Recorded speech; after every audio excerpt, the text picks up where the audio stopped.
وإما أن يقابل الاتحاد وإما أن يقابل النصر. لحد الآن طبعا حتى في مباراة الاتحاد والنصر التعادل السلبي بدون أهداف. هذه كرة لعيسى يمر ويسدد كرة قوية،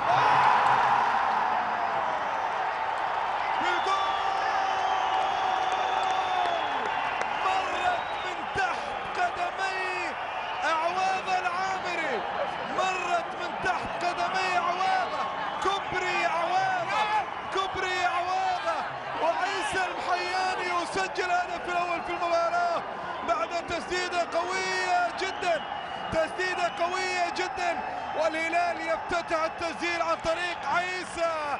عيسى سجل في المباراه الاولى وهو يسجل في المباراه الثانيه، قويه جدا، وكبري عواضه، والكره مرت الى داخل مرمى الفيصلي، الى داخل مرمى الفيصلي. عويض العامري برعونه كبيره في اللقطه الماضيه، تمر الكره من بين قدمي عويضه.